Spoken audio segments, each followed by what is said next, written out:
ఇశ్రాయేలు కాపరి విశ్వముని ఊపిరి, ఇశ్రాయేలు కాపరి విశ్వముని ఊపిరి, పరలోక సారథి ప్రభునా వారధి, పరలోక సారథి ప్రభునా వారధి, యేసు నా రథ సారథి నా హృదయ కాపరి.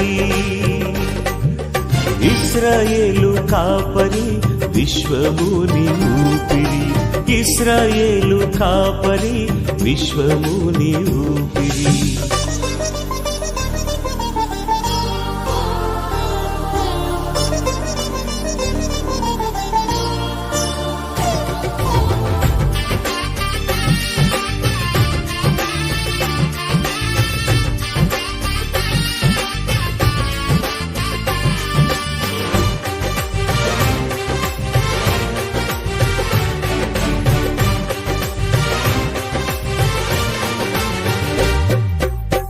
బబులోను బానిస బంధాలు తెంచి బాధలు లేని బ్రతుకునియా,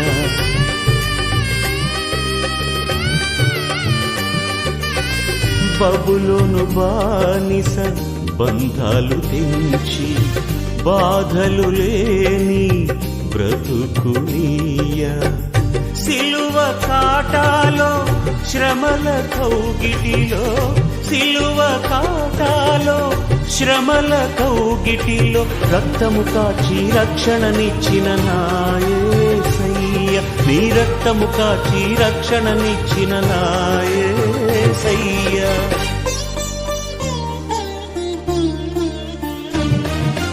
ఇశ్రాయేలు కాపరి విశ్వముని ఊపిరి, ఇశ్రాయేలు కాపరి విశ్వ.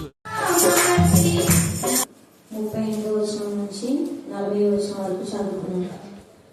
మరియు ఆయన వారికి బోధించుచు ఇట్లా నేను శాస్త్రం గూర్చి జాగ్రత్త పడి వారు నిలువుటంగిలు ధరించుకొని తిరుగుటను, సంత వీధులలో వందనములను, సమాజ మందిరములలో అగ్రపీఠములను, విందులలో అగ్రస్థానములను కోరుచు విధవరాండ్ర ఎండ్లు దిగమింగుచు మాయావేషంగా దీర్ఘ ప్రార్థనలు చేయుదురు.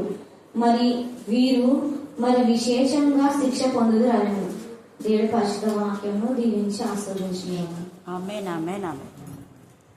మేము స్తుతిస్తున్నాం.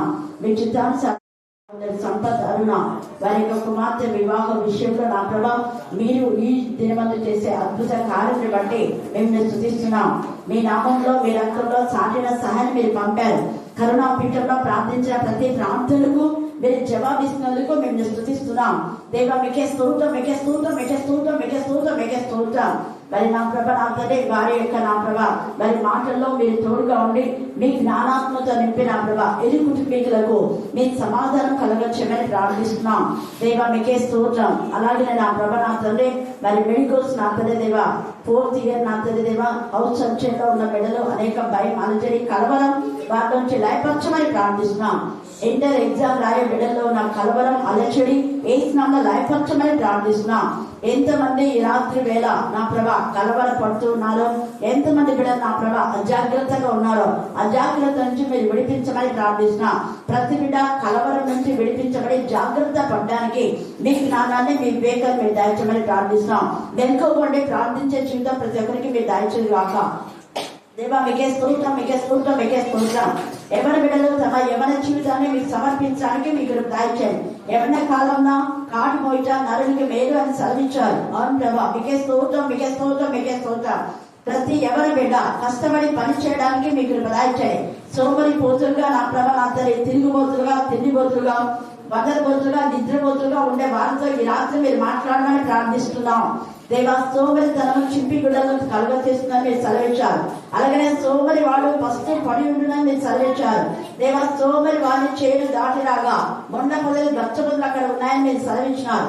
అనేక మంది నా ప్రభ నా తండ్రి సోమరిగా ఉండి నా ప్రభ విచ్చలుగా నీకు విరోధంగా చేసే ప్రతి నీచ కార్యాల నుంచి మీరే విడిపించమని ప్రార్థిస్తున్నా.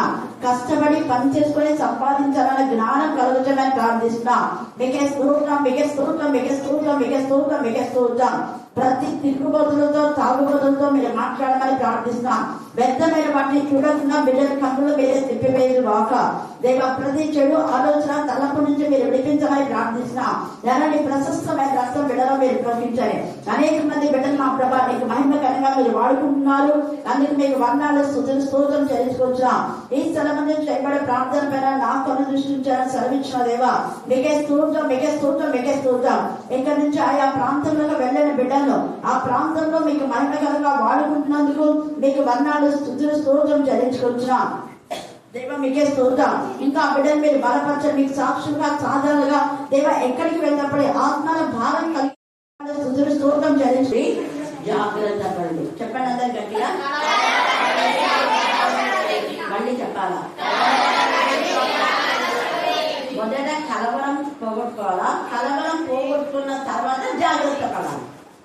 కలవరం కన్నా ప్రాబ్లమే, తర్వాత అజాగ్రత్తగా ఉన్నా కూడా ప్రాబ్లమే.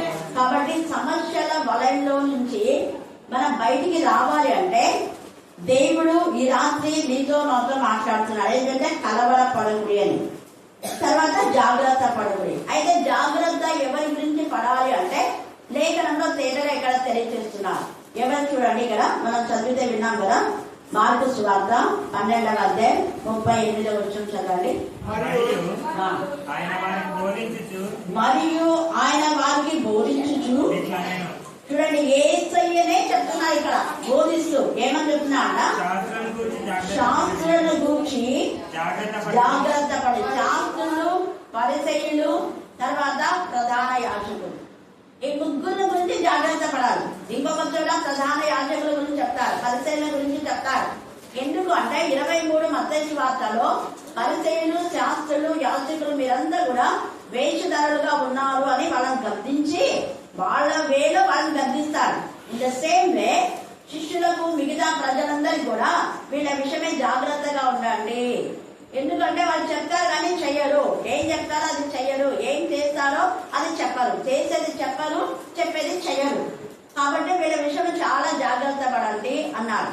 తేజగా మళ్ళా వాళ్ళ వస్త్రాల ధారణ గురించి కూడా చెప్తున్నారు. వాళ్ళు పెద్ద భక్తుల్లాగా దేవుడు వాళ్ళని ఏర్పాటు చేసుకున్నారు అన్నట్టుగా వాళ్ళు ఎలా ఉంటారు అంటే నిలువు టంగి చేసుకుంటారంట. ఏమన్నా మీరు గట్టి చెప్పాలా? వారు నిలువు టంగీలు ధరించుకొని తిరుగుటను సంత వీధులలో ఏం కావాలంట? వందనములు. పొరపాటున వందనాలు పెట్టకపోతే వాడు కూడా వందనాలు పెట్టలేదంటుంటారు. చూడండి ఇక్కడ సంత వీధులలో వందనములను, ఇంకా సమాజ మందిరములలో అగ్రపీఠం. సమాజ మందిరాలు అంటే అప్పుడు సమాజ మందిరాలు, ఇప్పుడు సంఘాలు కదా. సంఘాల వాళ్ళకి ఏం కావాలంటే అగ్రపీఠాలు, అంటే వాళ్లే అన్నిట్లో ఉండాలని. అగ్ర మేమే మొదట వాక్యం చెప్పాలి, మేమే మొదట ప్రార్థన చేయాలి, మేమే మొదట పాడాలి అనేది అగ్ర స్థానము వాళ్ళే కోరుకుంటుంటారంట. భోజనం విషయంలో కూడా మాకే ముందు వడ్డించండి, మేమే ముందు తినాలి అనే నేచర్. అందుకనే ఇలాంటి వాళ్ళు ఎవరైనా ఉన్నారంటే 100% వాళ్ళ విషయం జాగ్రత్త పడాలంటున్నారు. నిజంగా దేవుని యందు భయభక్తి గల బిడ్డలైతే యేసయ్య లాగా ఏమంటారు? ముందు మీరు తినండి అంటారు. అవునా కదా? యేసయ్య ముందు తిన్నాడా? శిష్యులకు ముందు ఇచ్చారా? అందరూ చెప్పారా? మళ్ళీ చెప్పారా? మనం చేస్తున్నామా? ఇలా మనం చూస్తున్నామా? ఎవరైతే మీరు అయిపోయిన తర్వాత మీరు తిన్నాక మేము తింటామన్న వాళ్ళు నిజమైన. ఇక్కడ నేను కాదు చెప్పేది, ఎవరు చెప్తున్నారు? ఇలా యేసయ్య చెప్తున్నారు. యేసయ్య చెప్పేటటువంటి మాట. యేసయ్య కూడా బోధకుడే, యేసయ్య కూడా బోధకుడే. కాబట్టి యేసయ్య ఎక్కడ తనకు ఆనందం కావాలని కోరుకోలేదు, కానీ దేవుని బట్టి ఆయన గణపరిచారు అంతే. అంటే ఆయన చేసే క్రియలను బట్టి, ఆయన చేసేటటువంటి ఆశ్చర్యకారాలను బట్టి, ఆయన యొక్క క్రియలను బట్టి, ఆయన ప్రేమను బట్టి, ఆయన దయను బట్టి, ఆయన జాలిని బట్టి, ఆయన కనికరాన్ని బట్టి, శిష్యుల పట్ల ఆయనకున్నటువంటి మంచి మనస్సును బట్టి మనమంతా ఒకటే, మనం సహోదరులము అన్నాడు. హల్లెలూయా, హల్లెలూయా. మీరు ఎక్కువ నేను తక్కువ అని చెప్పలేదు. తండ్రి అయిన దేవుడు నాకు ఏ అధికారం ఇచ్చాడో అదే అధికారం మీకు ఇస్తున్నా. అంతేగాని మీకు ఒక అధికారం, నాకు ఒక అధికారం, లేకపోతే ఆ అధికారంలో కొంచెం మీకు ఇస్తానులే అని చెప్పాలా?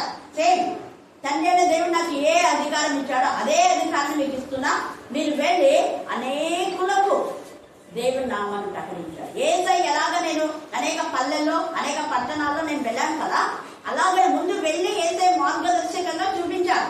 కొన్ని పట్టణాలు కొన్ని పల్లెలన్నీ చూపించి ఇదిగో మీరు ఈ పట్టణాల్లో వెళ్ళండి, మళ్ళా ఇప్పుడు నేను చూపించాను కదా అదే పట్టణాలకి మీరు వెళ్ళండి, అప్పుడు వాళ్ళు గుర్తుపెట్టింటారు కదా శిష్యులని, ఏసుప్రభు శిష్యులని.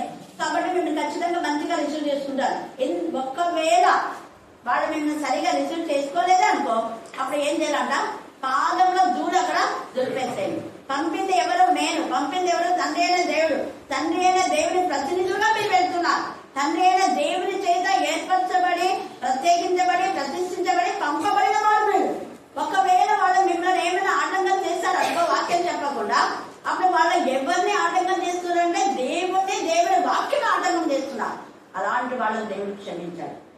అందుకే ఇక్కడ శిష్యులతో కూడా మీరు జాగ్రత్తగా వెళ్ళండి అని కూడా చెప్పి పంపిస్తారు. ఇక్కడ కూడా ఇలాంటి వాళ్ళు మీకు తారసపడతారు, కానీ వాళ్ళ గురించి మీరు జాగ్రత్త పడండి. ఎందుకంటే వాళ్ళు తప్పుడు బోధన చేసి ఏసే ప్రేమ నుంచి వాళ్ళను బయటగిస్తారని, ఏసే ప్రేమ నుంచి వాళ్ళు మరుస్తారని తెలిసి ఏసైకు. అందుకని జాగ్రత్తగా ఉండండి అంటున్నారు.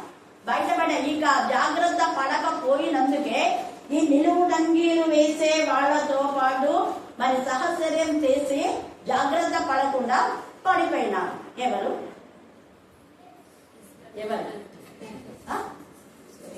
Very good. ఏం సహజం అక్కకపోతేనా?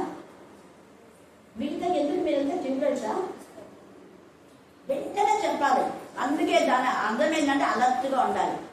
నేను వాక్యం వెంటనే వస్తాను వేస్తే ఆన్సర్ చెప్పగలేదు. అప్పుడు అర్థం ఏంటంటే మీరు బాగా వింటున్నారు. హల్లెలూయా, హల్లెలూయా.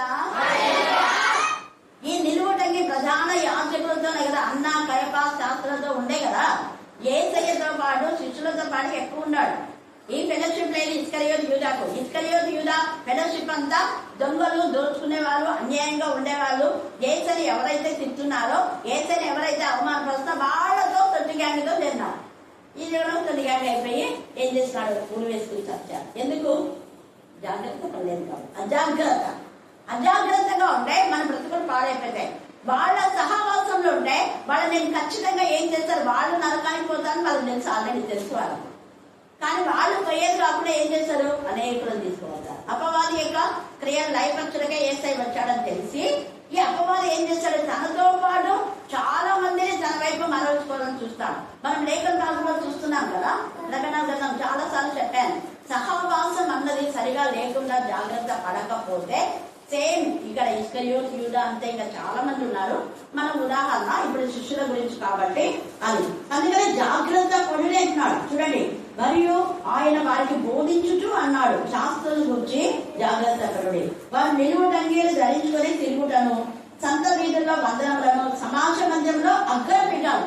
సమాజ మందిరంలో ఎవరైనా మాకు ఫస్ట్ ప్రయారిటీ ఇవ్వాలి అని అంటే టక్కన మీకు ఇదే వాక్యం రావాలో చూపించాలి వాళ్ళు. అయ్యే బాబోయ్ మీ గురించి జాగ్రత్తగా ఉండాలా అనుకోవాలి. లేదే మీరు కూడా వాక్యం చెప్పండి, మీరు కూడా ప్రార్థన చేద్దామా ఉంటారా అని అన్నారనుకో, వాళ్ళు నిజమైన దైవం పిల్లలు. హల్లెలూయా, హల్లెలూయా. తర్వాత వీళ్ళకి ఇంకోటి, వీళ్ళకు చెడ్డ ఆలోచన ఏంటంటే ఎవరెవరైతే ఒంటరిగా ఉన్న స్త్రీలు ఉన్నారో అక్కడికి వస్తారు. యాక్చువల్ గా వీళ్ళు ఒంటరిగా ఉన్న స్త్రీలోకి రాకూడదు ఇళ్లకు. ఏసే చెప్పాడు, మీరు ఎంతసేపు ఎక్కడన్నా ఎవరింటికన్నా పోవాలంటే ఆ ఇంటికి పోయేటప్పుడు భార్య భర్తలు కలిసి భార్యను వెంట పెట్టుకొని పోవాలి. అకులా పిస్కిలా లాగా. ఒంటరి స్త్రీలుగా ఉన్నప్పుడు ఎప్పుడు పురుషులు వెళ్ళకూడదు, స్త్రీలను వెంట పెట్టుకునే వెళ్ళాలా. ఎవరికైతే నిజంగా వాక్య జ్ఞానం లేదో వాళ్ళు పురుషులు వెంట పెట్టుకొని వస్తారు. ఏదైనా మాట్లాడాలి అంటే ఒక 10 మందితో కలిసి ముందే వాళ్లకు ఇన్ఫర్మేషన్ ఇవ్వాలి, మేము ఇంటికి వస్తున్నాం ఇలాగ మాట్లాడాలి. అయినా వాళ్ళతో కూడా స్త్రీలను వెంట పెట్టుకునే రావాలి. ఇది మేనర్స్ అంటుంది. హల్లెలూయా, హల్లెలూయా, హల్లెలూయా. అలాగే ఎవరైతే రారో వాళ్ళ నిర్దాక్షిణ్యంగా మన ముఖాన్ని తిట్టొచ్చు. నేనైతే ఇలా చాలా మంది తిట్టాను, చాలా మంది కూడా తెలుసు. ముఖాన్ని ఏమాత్రం ములాక్ చూపించాను. ఎందుకు అంటే మీరు ఇక్కడికి వచ్చేటప్పుడు స్త్రీలను వెంట పెట్టుకొని రావాలి. లేదంటే మీరు ఏదైనా మాట్లాడితే సెల్ ఫోన్ లో మాట్లాడాలి. లేదా ఎవరైనా మీ పెద్దలు ఆడవాళ్ళు ఉంటారు కదా, వాళ్ళతో చెప్పి పంపించాలి. అప్పట్లో ప్రతిదీ మేనకతో చెప్పి నాకు చెప్పేవాళ్ళు, నాతో ఎవ్వరు డైరెక్ట్ గా మాట్లాడలేదు. హల్లెలూయా, హల్లెలూయా. ఎప్పుడైనా మేరీ టీచర్తో, పెద్దది కదా, అక్కతో చెప్పండి అంటాను. అక్కతోనన్నా నా దగ్గర ఉన్న పిల్లలు ఉంటారు కౌసల్య, రత్న, ఇంకా కొంతమంది ఉంటారు కదా, వీళ్ళంతా చెప్పి పంపించేవాళ్ళు. తర్వాత మనీతో ఏదైనా ఉంటే మనీతో చెప్పేవాళ్ళు, మనీ నాకు చెప్పేది. అలాగే ఎవరైనా వాళ్ళతో మనం చెప్పి పంపించాలి, కానీ మన ఇష్టానుసారంగా మనం చేయకూడదు. వీళ్ళైతే ఏం చేస్తున్నారు, ఒంటరిగా ఉన్న విధవరాండ్రు ఒంటరిగా ఉంటారని ఏం చేస్తారంట, విధవరాండ్రు ఇంట్లో ఏం చేసిన వాళ్ళు దిగంబరి గురించి. విధవరాండ్రు కదా, భయపడి వాళ్ళు ఏం చెప్తే అది చేస్తారని. చూడండి, తేటగా వాక్యంలో రాశారు. ఇది బాగా మీరు కంట చేయండి. విధవరాండ్ర ఇళ్ళను దిగమింగుచు మాయావేషంగా ఏం చేస్తారంటే వీళ్ళు మళ్ళా దీర్ఘ ప్రార్థనలు. ఎక్కువసేపు వాక్యం, ఎక్కువ ప్రార్థన అంటే ఎక్కువ ప్రార్థన చేయకూడదు అనేది కాదు, వేషధారణ ప్రార్థన ఇది అంటారు. దీన్ని ఏమంటారు, వేషధారణ. అలాగని తక్కువ చేయమనేది కాదు. వీళ్ళు వేషధార ప్రార్థన అంటే దాని అర్థం ఏంటంటే దీర్ఘ ప్రార్థన అంటే వాళ్ళు బాగా డబ్బులు ఇస్తే వాళ్ళ గురించే చెప్పి సంఘంలో ఎత్తి పట్టుకుంటారు, వాళ్ళకే ప్రార్థనిస్తారు. తిట్టేవాళ్ళు ఉంటారు కదా, వాళ్ళకే ప్రార్థనిస్తారు. కొడతారు కదా, వాళ్ళకే ప్రార్థనిస్తారు. ఎవరైనా బాగా ఆ రోజు కానుకలు ఇచ్చినారు వెంటనే ఫలానా ప్రార్థన చేస్తారు, ఎందుకు ఇలా కానుకలు వచ్చింది కదా అది వాళ్ళకి. అదంతా కూడా ఇక్కడ ఈ విషయమే మీరు బాగా జాగ్రత్తగా ఉండండి అంటున్నారు ఇక్కడ. తర్వాత చూడండి, వీరు మరి విశేషంగా శిక్ష పొందుతున్నారు. అంటే ఇలాంటి నేచర్ మనం కూడా ఉండకూడదు అని చెప్తున్నాడు, ముందుగానే చెప్తున్నాడు. విధవరాండ్రని ప్రత్యేకంగా ఎందుకు చెప్తున్నాడు, పురుషులు కూడా విధవరాండ్రు ఉంటారు కదా, వాళ్ళ గురించి రాస్తారా, రాయాలి. చూడండి, స్త్రీల గురించి ప్రత్యేకంగా స్త్రీల విషయం చాలా జాగ్రత్తగా ఉండాలి సంఘం. అందుకనే రోమా 16వ అధ్యాయం 1-2 చదవండి. ఎంత తేజగా పౌలు రాస్తాడు. పౌలు అంటాడు, నేను క్రీస్తు పోలి నడుచుకున్న ప్రకారం మీరు నమ్మిపోతున్నాయి. బలహీనుడైన వాడిని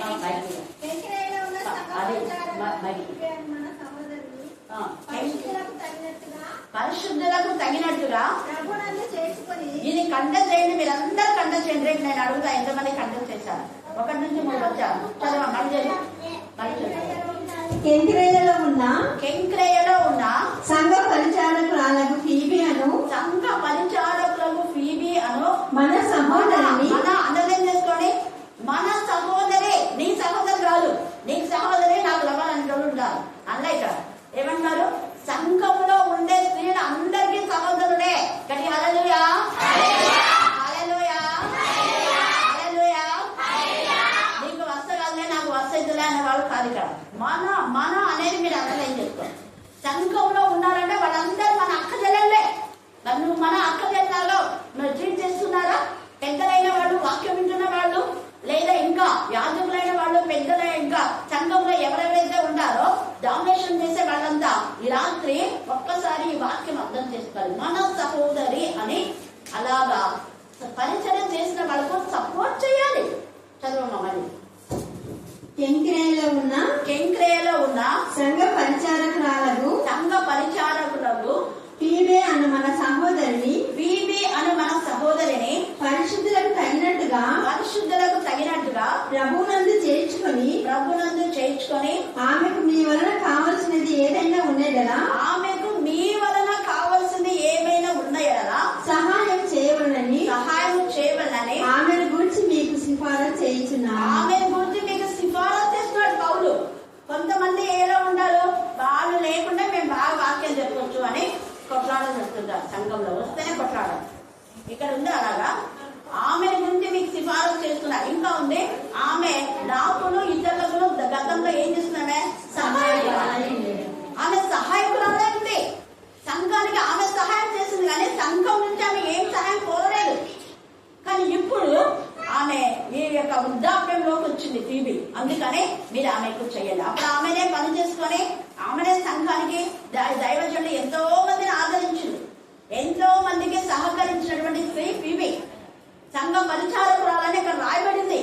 అయితే అలాంటి ఆమె వృద్ధాప్యంలో ఉంది కాబట్టి ఇప్పుడు మీరు ఆమెకు సహాయం చేయాలి. ఎంత మంచి ఇలాగా అంటున్నారా సంఘాల్లో? చూడండి ఎంత తేజగా రాయబడింది ఇక్కడ. అందుకనే జాగ్రత్తగా ఉండాలి వీళ్ళ గురించి అంట. జాగ్రత్త పడి మన పనిని మనం చేసుకోవాలి. హల్లెలూయా, హల్లెలూయా, హల్లెలూయా. తర్వాత ఇదంతా మనం చెప్పుకున్నాం 41 నుంచి చివరి దాకా. 13వ అధ్యాయంలో 2వ వచనం చదవండి. అందుకు యేసు ఈ ఈ గొప్ప కట్టడము చూచుచున్నావే రాతి మీద రాయి ఒకటైనా ఇక్కడ నిలిచి ఉండకుండా పడద్రోయబడనని అతనితో చెప్పాను. ఎవరైతే దేవాలయం యొక్క సౌందర్యాన్ని చూసి పొంగిపోయి అబ్బో దేవాలయం ఎంత సుందరంగా ఉంది, ఎంత బాగుంది, అది ఇదని మెచ్చుకుంటున్నారు. అప్పుడు యేసయ్య వాళ్ళ మెప్పులకు తీసి పడేస్తున్నాడు. దేవుని మందిరం అయితే చాలా శృంగారంగా ఉంది, చాలా బాగుంది. కానీ దానికి ఏం చేశారు? దొంగల గుహగా చేశారు. ఎప్పుడైతే దొంగల గుహగా చేస్తారో అలాంటి మందిరాలను దేవుడు పడగొడతారు. ఖచ్చితంగా దేవుడే కట్టించాడు మందిరం. ఎంతో ఇంత ఖరీదు పెట్టి కట్టించాడు కదా, ఎన్ని సంవత్సరాలు కట్టించారు కదా. అలాంటి సుందరమైన దేవాలయం గురించి నువ్వు ఇలా మాట్లాడతావా, నువ్వు శపిస్తావా మందిరాన్ని గురించి అని యేసయ్యను అక్కడే పట్టుకొని తన్నాడు. కానీ చేశారా? లేదు. యేసయ్య వాస్తవాన్ని చెప్తున్నాడు. రాబోయే స్థితి ఇదే. మీరు మందిరాన్ని చూసి మురిసిపోవద్దండి. రాయి మీద రాయి ఉండదంట. కొంచెం కొంచెం రాళ్ళు పడగొట్టేది. రాయి మీద రాయి ఉండకుండా అంటే అక్కడికి ఇంకెవ్వరు వెళ్లకుండా దేవుడు చేస్తున్నాడు. ఎంత బాధాకరమైన సిచ్యువేషన్. కానీ దేవుడు సర్వశక్తి మందిరం. ఆ మందిరం పడగొట్టడానికి కారణం ఏంటంటే మందిరం అపవిత్రపరిచారు. మందిరంలో దొంగలు పోగా చేశారు కాబట్టి అపవిత్రమైన ఆ మందిరంలో దేవుడు ఉంటాడు. దేవుడు ఉండనప్పుడు మందిరం నిర్మానుష్యం. అర్థమైపడలేదు. సుగమ గొప్పలో కూడా అలాగనే దేవుడి యొక్క మాట వినక లోక మర్యాదను వాళ్ళు అనుసరిస్తున్నారు కాబట్టి అది నాశనం అయిపోయింది. దాని వల్ల ఎవరు కట్టకూడదని చెప్పారు. హల్లెలూయా, హల్లెలూయా. ఇక్కడ ఎంత చక్కగా యేసయ్య ఈ మాట చెప్పినప్పుడు వాళ్ళందరూ ఆశ్చర్యపోతారు. తర్వాత చూడండి 5వ వచనం చదవండి. యేసు వారితో ఇట్లు చెప్పసాగెను, ఎవడను మిమ్మల్ని మోసపుచ్చకుండా చూసుకోండి. శిష్యులతో చెప్తున్నాడు, రాబోయేది జరగబోయే ప్రవచనం ఇదే అని చెప్పి ఎవడును మిమ్మల్ని మోసపుచ్చకుండా చూసుకోండి. ఇక్కడేమో జాగ్రత్త పడుడే అన్నాడు. మళ్ళీ ఇక్కడ ఏమంటున్నాడు? చాలా మంది యేసయ్య వెళ్ళిపోయిన తర్వాత మీరు మోసపుస్తారు. కానీ జాగ్రత్త మీకు ముందే చెప్తున్నారు. మోసపుచ్చే వాళ్ళు వస్తారు కాబట్టి మీరు మోసపోద్దని మీ విశ్వాసం నుంచి వైదొలగొద్దండి. మీకు ఏదైతే పరిశుద్ధాత్మను పొందుతున్నారో ఆ పరిశుద్ధాత్మ అసత్యమని, మీరు మాట్లాడే భాషలు కాదని, మీరు మాట్లాడేటువంటి ఏంటని, ఎప్పుడు పరిశుద్ధాత్మ వస్తుందా అని తప్పుడు బోధన చేస్తారు. కానీ మీకున్న పరిశుద్ధాత్మ విషయమే మీరు జాగ్రత్తగా ఉన్నారు. అనుదినం మీరు దేవునితో మాట్లాడండి. భాషతో మాట్లాడేవాడు మరి ఎక్కువగా దేవునితో సహవాసం కలిగినాడు. క్షేమాభివృద్ధి 1 కొరింథీ 13-14 క్షేమాభివృద్ధికరమైనటువంటి విషయాలు, సంఘములకు మేలుకరమైన విషయాలు. అందుకనే ప్రవచన వలన ఆసక్తితో అపేక్షించుడే అన్నాడు. ప్రవచనము అంటే వాక్యమే. వాక్యము ద్వారా గద్దించడం, వాక్యం ద్వారా హెచ్చరించడం, అంతేగాని సోది చెప్పడం కాదు ప్రవచనం అంటే. ఇక్కడ యేసయ్య సోది చెప్పలేదు. యేసయ్య ముందే లేఖన భాగాలన్నీ కూడా దేవుని మందిరం పడగొట్టబడుతుందని ఇర్మియా కూడా చెప్పాడు. హల్లెలూయా, హల్లెలూయా. సేమ్ అదే ఇక్కడ యేసయ్య కూడా తెలియజేస్తున్నాడు. తర్వాత ఇక్కడ 5వ వచనంలో అందుకనే మిమ్మల్ని ఎవరు మోసపుచ్చకుండా చూసుకోండి. ఈ రాత్రి మీ అందరితో మాట్లాడుతున్నాడు, నాతో నీతో. మోసపుచ్చకుండా చూసుకోండి. అందుకనే వాళ్ళు ఎంత ఇదిగా సాతానుడు మోసపుచ్చడానికి బైబిల్ స్టడీ మరి ఆపి వేయడం చూస్తే జాగ్రత్త పడి దేవుడు నమ్ముతూగా ఉన్నాం. హల్లెలూయా, హల్లెలూయా. కారణం అనేక మంది అన్యులు మార్చబడుతున్నారు. ముఖ్యంగా ఎలాంటి అన్యులు అంటే రోషం కలిగి దేవుని కోసం జీవించే వాళ్ళు. ఓకే, నామకం వస్తే బ్యాప్టిజం తీసుకునే వాళ్ళు కాదు, పెళ్లి బాప్తిజం తీసుకునే వాళ్ళు కాదు. మనసు మార్చుకొని పాప క్షమాపణ పొంది క్రీస్తు రక్తంలో కడగబడి క్రీస్తు రక్తంలో కొనబడి యేసు నామములో సీల్ వేయబడిన వాళ్ళు. వాళ్ళకి తిరుగులేదు. హల్లెలూయా, హల్లెలూయా. అందుకని ఇక్కడ యేసు వారితో ఇట్లా చెప్పాడు, మోసపోవద్దండి అని. మరి మీరు ఎవరైనా మోసపోతున్నారో జాగ్రత్తగా చూసుకోండి. వాళ్ళ కలబడే మాటలకు ఇళ్ళైపోవద్దు. వాళ్ళు చెప్తారు ఏమని, సమాధులు ఎవరు చేస్తారు, పెళ్లిళ్ళు ఎవరు చేస్తారు అంటే సమాధుల కోసం పోతావా, చెప్తుంది పెళ్లిళ్ళ కోసం పోతావా? మోసపోద్దండి. ఎంత తేలిగా వాక్యం చెప్తున్నాం. మనకు కావాల్సింది ఏంటి? పరలోక రాజ్యం. పరలోక రాజ్యంలో మనం ఉండడానికి జాగ్రత్త పడాలి. మన ఆత్మకు, మనసుకు, శరీరానికి కల్మషం తోచకుండా ప్రతి దినం వాక్యము ద్వారా ఉదక స్నానం చేయబడి మనల్ని మనం కట్టుకోవాలి ఆత్మీయంగా. అందుకే నీకు నీవే దైవభక్తి విషయంలో సాధకం చేసుకోవాలని రాయబడింది. ఇంకో చోట చెప్తున్నాడు, నిజంగా దేవుని భయభక్తి ఉంటే నీకు ధైర్యం లేదా? నీ భక్తి నిన్ను ధైర్యంగా ఉంచదా? హల్లెలూయా. దేవుడు నాకు ఇచ్చిన భక్తి నన్ను ధైర్యపరిచింది కాబట్టి ఇంత ఇదిగా దేవుని నామమును కనపరచాలి. కృప దయచేస్తున్నాడు దేవుడు. మనతో ఉండి ఉపకారం చేయ ఆత్మ నాకు ఉపకారం చేస్తాడు. ఉపకారం చేయ ఆత్మ నాలో ఉండి మీకు ఉపకారం చేయడానికి సహకరిస్తుంది. హల్లెలూయా. నా గొప్ప ఏం కాదు, దేవుడు తన మాటలను నెరవేర్చుకుంటాడు. తను ఇచ్చిన వాగ్దానంలో ఆయన నెరవేర్చుకుంటాడు అంతే. ఊరికే నేను ఒక పాత్రలాగా వాడబడ్డా మాత్రమే. ఈ రాత్రి కాలసందు నిన్ను కూడా వాడుకోవాలని దేవుడు ఇష్టపడుతున్నాడు కాబట్టి మోసపోవద్దండి. 7వ వచనం, మీరు యుద్ధములను గూర్చియు యుద్ధ సమాచారములను గూర్చియు వినినప్పుడు కలవరపడకుడి. జాగ్రత్త పడండి అన్నాడు ఒకటి. రెండవది మోసపోవద్దండి అన్నాడు. మూడవది ఏమన్నాడు? కలవరపడకుడి. ఎంతగా చెప్పాడు? జాగ్రత్త పడాలి, మోసపోకూడదు, కలవరపడకూడదు. అందుకే 14 యోహాను 1 చదవండి. యోహాను సువార్త 14వ హృదయంలో కలవరపడని. మీ హృదయం అందరితో మాట్లాడుతున్నాను. ప్రతి ఒక్కరితో మీ హృదయంలో కలవరపడనీయకుడే. ఇంటర్ ఎగ్జామ్స్ అని కలవరపడుతున్నారా? 10th ఎగ్జామ్స్ అని కలవరపడుతున్నారా? స్టేట్ మాస్టర్స్ అని కలవరపడుతున్నారా? కష్టపడి చదివేలా కలవరం ఉండదు. నిజంగా నేను చెప్పాను కదా, నేను ఇన్విజిలేటర్ గా పడినప్పుడు కష్టపడిన పిల్లలు ఎంత సంతోషపడినారో. మేడం ఈ రోజు న్యాయంగా మా మార్కులు మాకు వస్తాయి మేడం అన్నారు. కష్టపడి చదివే పిల్లలు. ఎందుకంటే చదవని వాళ్ళు కాపీలు కొట్టి వాళ్ళు ఎక్కువ తెచ్చుకుంటారు. వాళ్ళు స్కూల్కి వస్తారు. మేము కష్టపడి కూడా మాకు మార్కులు రాకుండా చేస్తున్నాం. నిజాయితీగా ఉండే పిల్లలు సంతోషపడతారు. ఈ యొక్క సమయంలో కలవరపడదు. దేవుడు నీతో ఉన్నాడు. ఆయన జ్ఞానము జ్ఞాన ఆధారం. లేదా ఎవరికైనా జ్ఞానం కొద్దుగా ఉంటే ఆయన అడగమన్నాడు. యాకోబు 1:5 కండక్ట్ చేయండి. దేవుడిని అడగండి.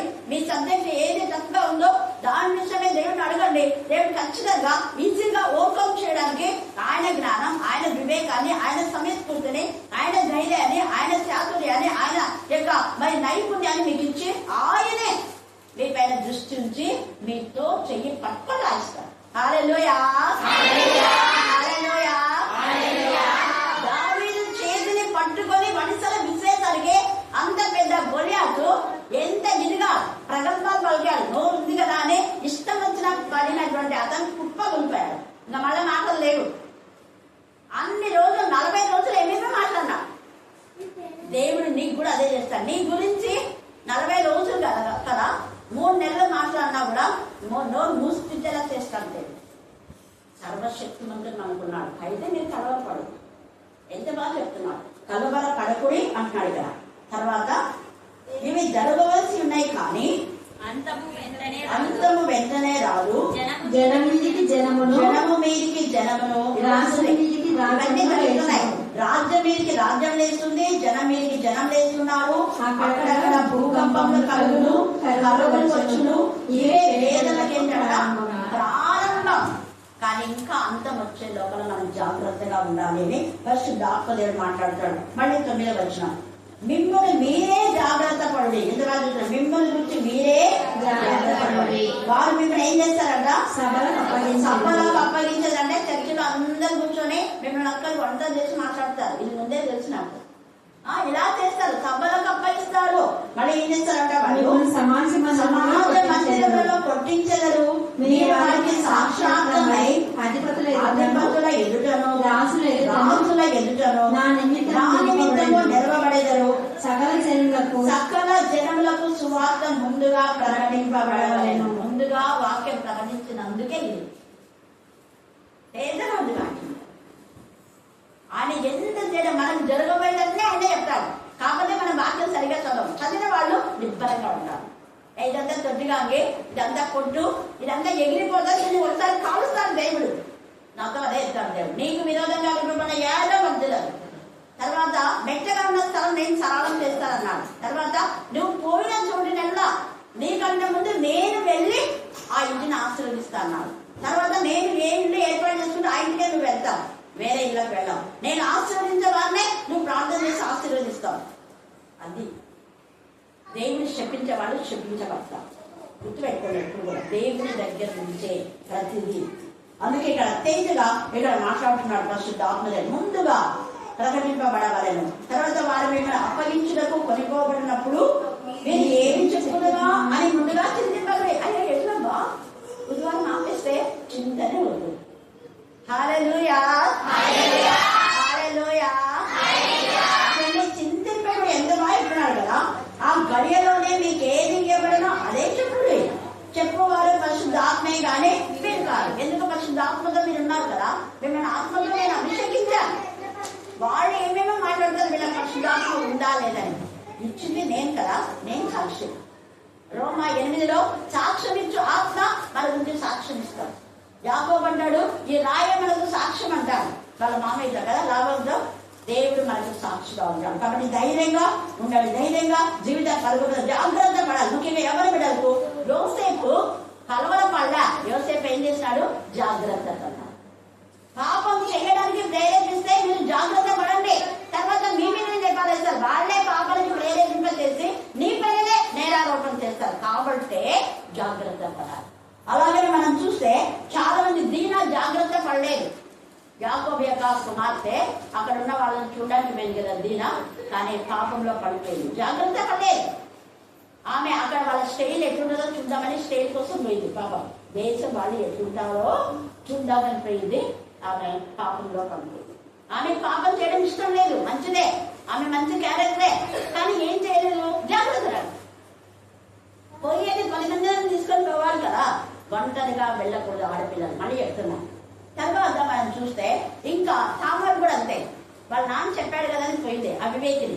అవును నేనేంటి అన్నం చేసి పెట్టేది, వాడికి వాళ్ళ అమ్మ ఉంది కదా, వాళ్ళ అమ్మ చేయాలి కదా అని చెప్పాలి.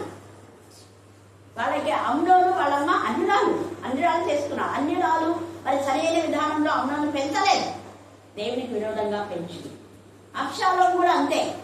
అబ్షాలోం కూడా అక్కడ దేవునికి విరోధమైన విధానంలో దావీదును చంపాలంటే వాళ్ళ తాత దగ్గరికి పోతారు. అశ్షూరు రాజు వాడు కూడా అదే అన్యుడు. అశ్షూర్యులు ఎప్పుడు అన్యులే.